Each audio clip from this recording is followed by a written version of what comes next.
Students, आज का हमारा टॉपिक है सम इम्पॉर्टेंट फीचर्स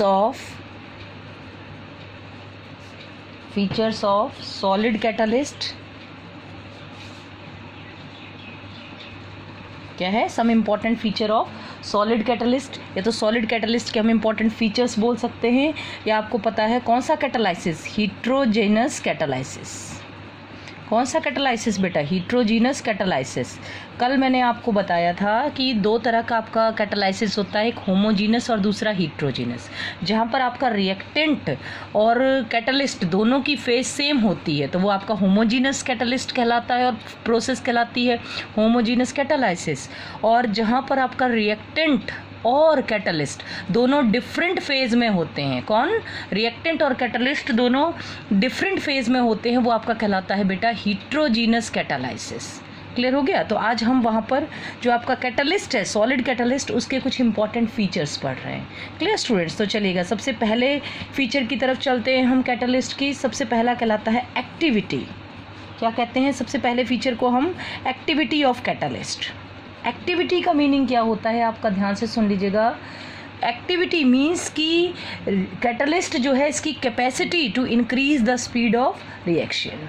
ठीक है, तो क्या कहेंगे हम? By activity of catalyst means activity of catalyst means क्या मतलब है इसका? एक्टिविटी ऑफ कैटलिस्ट मीन्स क्या? इट्स कैपेसिटी क्या करने की? To increase the speed of a reaction. To increase the speed of reaction, इसकी कैपेसिटी रिएक्शन की स्पीड को इंक्रीज करने की, वो आपकी कहलाती है एक्टिविटी। जैसे हम एक एग्जांपल लेते हैं, ध्यान से सुन लीजिएगा बेटा। हाइड्रोजन और ऑक्सीजन को अगर हम स्टोर करके रखना चाहें तो बहुत इनडेफिनिट पीरियड के लिए अलग अलग इनको आराम से हम स्टोर करके रख सकते हैं, कोई भी दिक्कत नहीं है। ठीक है कि नहीं? H2 और O2 एक दूसरे से रिएक्शन नहीं करते हैं। क्लियर? लेकिन अगर यही H2 और O2, ध्यान से सुनिएगा बेटा, यही H2 और O2 को अगर हमने स्टोर करके रखा है और वहाँ पर कैटलिस्ट कौन सा यूज़ कर रहे हैं हम? प्लेटिनम। तो यही आपकी एक्सप्लोजिव रिएक्शन बन जाती है सिर्फ एक कैटलिस्ट डालने से। यही रिएक्शन देखो, ऐसे कंबाइन नहीं करेंगे, आपको इनको इंडेफिनिट पीरियड के लिए स्टोर कर सकते हैं दोनों को। Clear?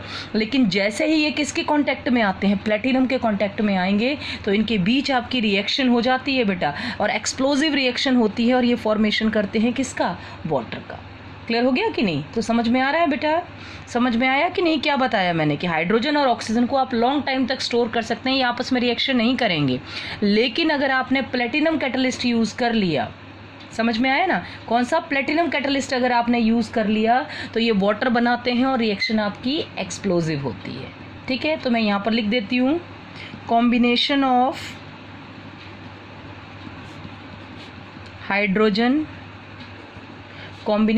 Hydrogen and oxygen in the presence of platinum catalyst।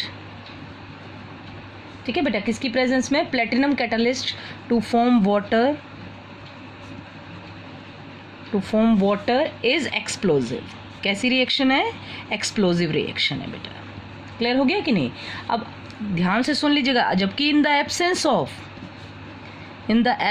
Of platinum, अगर हम प्लेटिनम की एब्सेंस रखेंगे तो क्या होगा? Hydrogen and oxygen do not combine.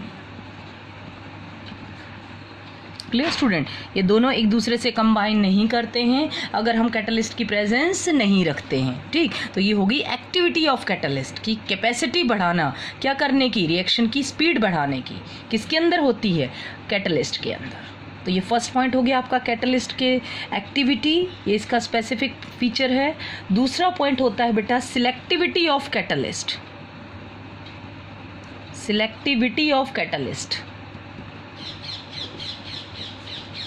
अब जरा ध्यान से सुन लीजिएगा बेटा, what do you mean by selectivity of catalyst? Selectivity का मतलब होता है, सिलेक्टिविटी मीन्स its ability क्या है? Selectivity means its ability to direct, its ability to direct the reaction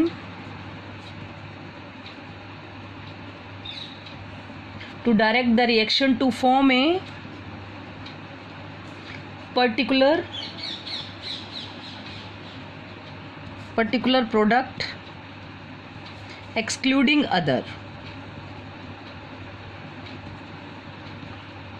ध्यान से सुनिएगा बेटा, ये सिलेक्टिविटी का मतलब क्या हुआ? सिलेक्टिविटी का मतलब कि ये रिएक्टेंट को डायरेक्ट करता है कि आप कौन सा फॉर्मेशन, प्रोडक्ट का फॉर्मेशन करें।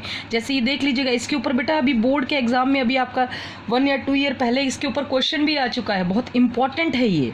जैसे देखो, एक ही रिएक्शन में आपको बता रही हूँ, CO + H2, यहाँ पर मैंने लिया CO + 2H2, ये मैं कार्बन मोनोऑक्साइड + 3H2।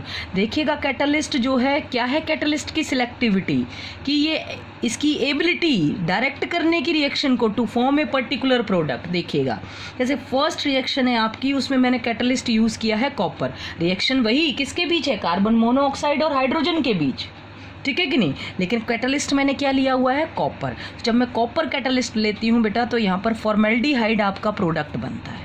क्या बनता है आपका? फॉर्मेल्डिहाइड प्रोडक्ट होता है इस रिएक्शन में, ठीक है। यही सेम रिएक्शन है कार्बन मोनोऑक्साइड और हाइड्रोजन गैस के बीच। Clear students? लेकिन मैंने कैटलिस्ट चेंज कर दिया है। कैटलिस्ट क्या कर दिया? कॉपर, जिंक ऑक्साइड और क्रोमियम ऑक्साइड, Cr2O3। तो आप देखेंगे कि इस रिएक्शन में जो आपका प्रोडक्ट बनता है वो मिथेनॉल बनता है। क्या बनता है बेटा? मिथेनॉल। तो देख लीजिएगा कि यहाँ पर आप रिएक्टेंट वही, सिर्फ एक हमने क्या चेंज किया? कैटलिस्ट। तो ये कैटलिस्ट की एबिलिटी है कि ये रिएक्शन को डायरेक्ट करता है कि कौन सा प्रोडक्ट बनाए। कैटलिस्ट कॉपर है तो प्रोडक्ट वही, रिएक्टेंट प्रोडक्ट मिथेनॉल। समझ गए? सॉरी, आपका प्रोडक्ट आपका कैटलिस्ट आपका कॉपर है तो प्रोडक्ट आपका फॉर्मेल्डिहाइड या मिथेनॉल, और वही रिएक्शन वही रिएक्टेंट, सिर्फ आपने कैटलिस्ट चेंज किए हैं तो आपका प्रोडक्ट मिथेनॉल हो गया। अब आगे देख लीजिएगा, वही रिएक्टेंट हैं आपके, सिर्फ आप कैटलिस्ट चेंज कर रहे हैं। कैटलिस्ट आपने निकल ले लिया है बेटा, तो निकल डायरेक्ट कर रहा है रिएक्टेंट को कि कौन सा प्रोडक्ट बनाएं। कौन सा प्रोडक्ट बनाएंगे? Methane plus water. क्या बनाएंगे बेटा? Methane plus water. तो देख लीजिएगा, कैटलिस्ट डायरेक्ट कर रहा है रिएक्शन को कि कौन सा पर्टिकुलर प्रोडक्ट बनाए, बाकी को छोड़ दे। क्लियर हो गया? तो कैटलिस्ट की प्रेजेंस डिसाइड करती है प्रोडक्ट का फॉर्मेशन। तो इसको हम बोलते हैं सिलेक्टिविटी ऑफ कैटलिस्ट। चलिएगा, अब थर्ड प्रॉपर्टी पढ़ते हैं हम किसकी बेटा? कैटलिस्ट की। थर्ड पॉइंट आपका होता है स्पेसिफिसिटी। स्पेसिफिसिटी का मतलब होता है बेटा कि कैटलिस्ट हाईली स्पेसिफिक होता है नेचर में। पर्टिकुलर कैटलिस्ट पर्टिकुलर रिएक्शन को ही कैटलाइज करता है। ऐसा नहीं कि कोई भी रिएक्शन ली, उसमें कोई भी कैटलिस्ट डाल दिया और वो उसको कैटलाइज कर देगा। नहीं, ऐसा नहीं है। कैटलिस्ट हाईली स्पेसिफिक होते हैं नेचर में। पर्टिकुलर कैटलिस्ट कैटलाइज ए पर्टिकुलर रिएक्शन। ठीक, तो सुन लीजिएगा, स्पेसिफिसिटी का मीनिंग क्या है? Action of catalyst is highly specific in nature। क्या है बेटा? ध्यान से सुन लीजिएगा, कैटलिस्ट की जो एक्शन है वो हाईली स्पेसिफिक है नेचर में। ठीक है, that is a given substance can act as a catalyst, can act as a catalyst, ठीक है, only in a particular reaction, only in a particular reaction, not for all the reaction, not for all the reaction. ऐसा नहीं है कि कोई भी substance लिया और किसी में भी वो एज ए कैटलिस्ट काम करने लग जाएगा। Particular catalyst particular reaction. ठीक है कि नहीं बेटा? समझ में आ गया ये? तो ये थर्ड प्रॉपर्टी हो गई आपकी सॉलिड कैटलिस्ट की। ठीक है, तो ये आपने को मैंने पढ़ा दी हैं इंपॉर्टेंट प्रॉपर्टीज ऑफ कैटलिस्ट। क्या होती है? सबसे पहली आपकी होती है एक्टिविटी। एक्टिविटी का मतलब कैटलिस्ट की activity to increase the speed of reaction. Second होती है सिलेक्टिविटी। सिलेक्टिविटी का मतलब इसकी ability to direct the reaction to form a particular product. ठीक है, its ability to direct the reaction to form a particular product. और तीसरी होती है स्पेसिफिसिटी। स्पेसिफिसिटी का मतलब particular catalyst work on a particular reaction. ठीक है कि नहीं? मतलब जो सब्सटेंस एक रिएक्शन के लिए कैटलिस्ट का काम कर रहा है वो दूसरी रिएक्शन को कैटलाइज नहीं कर सकता है, वो स्पेसिफिक रिएक्शन को ही कैटलाइज करेगा।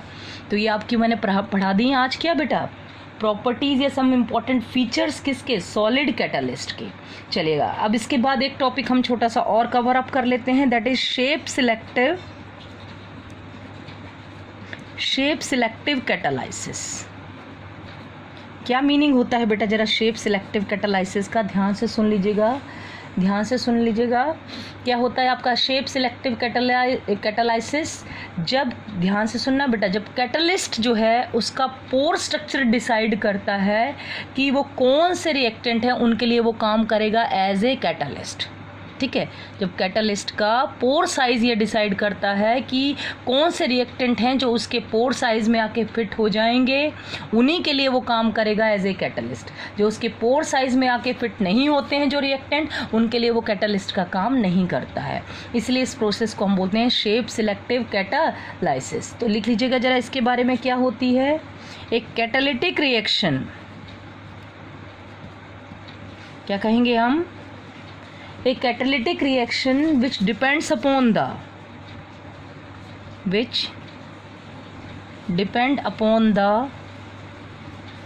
pore structure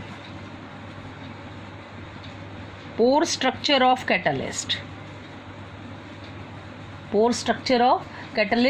and on the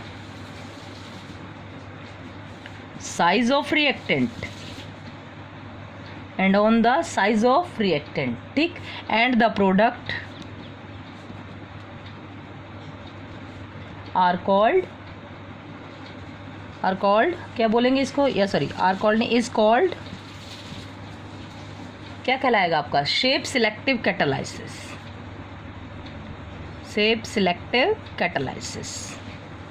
फिर कह रही हूँ बेटा, कैटलिस्ट उन्हीं रिएक्टेंट के लिए कैटलिस्ट का काम करता है जो उसके पोर साइज में आके फिट हो जाते हैं, ठीक है कि नहीं। वही रिएक्टेंट के लिए कैटलिस्ट का काम करता है जो कैटलिस्ट के पोर साइज में आके फिट हो जाते हैं। जो रिएक्टेंट कैटलिस्ट के पोर साइज में आके फिट नहीं होते हैं वो उन रिएक्टेंट से प्रोडक्ट का फॉर्मेशन नहीं करता है बेटा, इसलिए इनको कहते हैं shape selective catalyst. Shape selective catalysis का सबसे अच्छा एग्जाम्पल हम देखेंगे, तो ध्यान से सुन लीजिएगा। इसका सबसे अच्छा एग्जाम्पल है बेटा जियोलाइट, ठीक है। तो हम बोलेंगे कैटालाइसिस बाय जियोलाइट, ठीक है बेटा। Catalysis by zeolite is a shape selective catalysis, ठीक है। कैसा है, जियोलाइट्स आपके शेप सिलेक्टिव कैटालिस्ट हैं बेटा। शेप सिलेक्टिव कैटालिस्ट मतलब इनका एक पर्टिकुलर पोर का साइज होता है जियोलाइट का, उन पोर के साइज में जो रिएक्टेंट आके आपके फिट हो जाते हैं उनके लिए काम करते हैं एज ए कैटालिस्ट, और जो इनके पोर साइज में आके फिट नहीं होते उनके लिए कैटालिस्ट का काम नहीं करते हैं। तो अब सुनिएगा जरा, जियोलाइट का पोर साइज कितना होता है, the pore size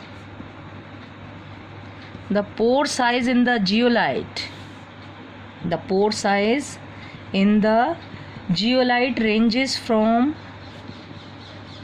कितने से बीच होता है, 260 to 740 पिकोमीटर के बीच होता है बेटा, 260 to 740 पिकोमीटर। क्लियर हो गया ना। जो मॉलिक्यूल इसमें एंटर कर जाते हैं जियोलाइट के स्पोर साइज में, उन्हीं के लिए ये कैटालिस्ट का काम करते हैं, ठीक है। तो हम क्या बोलेंगे, the molecule having pore size more than this cannot enter, जिनका पोर साइज इससे बड़ा होता है वो इस जियोलाइट के अंदर एंटर नहीं करते। More than this cannot enter the zeolite, ठीक है बेटा, वो जियोलाइट में एंटर नहीं कर सकते। एंड अंडरगो द, एंड क्या हो सकते हैं, and not undergo the reaction, ठीक है बेटा। वो रिएक्शन नहीं कर पाते हैं, वो रिएक्टेंट जो जियोलाइट के पोर साइज में आके फिट नहीं हो पाते। अब ध्यान से सुनिएगा बेटा, इसमें सबसे अच्छा जो आपका जियोलाइट माना जाता है वो ZSM5 होता है। ZSM5 जो है, ध्यान से सुन लीजिएगा, इज ए जियोलाइट, ये एक जियोलाइट है। Is a zeolite, sieve of porosity कितनी है इसकी, sieve of porosity 5, sieve of porosity 5। Clear हो गया बेटा। ये किस लिए यूज होता है, it is use to convert, it is use to convert alcohol into hydrocarbon. ये यूज होता है आपका अल्कोहल को किस में कन्वर्ट करने के लिए, हाइड्रोकार्बन में कन्वर्ट करने के लिए। ध्यान से सुन लीजिएगा बेटा। शेप सिलेक्टिव कैटालाइसिस का मीनिंग समझे, जिसमें जो कैटलिस्ट का पोर साइज है उसके ऊपर ही उनका कैटालाइसिस डिपेंड करता है। उन्हीं रिएक्टेंट के लिए वो कैटालिस्ट का काम करते हैं जो उनके पोर साइज में आके फिट हो जाते हैं। और सबसे अच्छा शेप सिलेक्टिव कैटालाइसिस आपके कहलाते हैं जियोलाइट, जिनका पोर साइज 260 टू 740 पिकोमीटर के बीच होता है। जिन मॉलिक्यूल का पोर साइज इतना होता है वो इसमें आके फिट होते हैं और उनके लिए कैटालिस्ट का काम करते हैं। और अगर जो इनके पोर साइज में आके फिट नहीं होते उनके लिए कैटालिस्ट का काम नहीं करते। इसका सबसे अच्छा एग्जाम्पल ZSM5, ठीक है, एक जियोलाइट है जिसकी पोरोसिटी 5 है। ये किस लिए यूज होता है, अल्कोहल इनटू हाइड्रोकार्बन। देख लीजिएगा, ये आपने मिथेनॉल लिया, ठीक है बेटा। मिथेनॉल किसकी प्रेजेंस में, ZSM5, ZSM5 की प्रेजेंट में कन्वर्ट हो जाता है बेटा कार्बीन में। किस में कन्वर्ट हो जाता है आपका, कार्बीन में। This is carbene. क्लियर हो गया। तो इसमें ZSM5 एक जियोलाइट है, ठीक है कि नहीं, जो काम करता है आपका कैटालिस्ट का। तो ये क्लियर हुआ स्टूडेंट, क्या होते हैं आपके shape selective catalysis. Thank you students.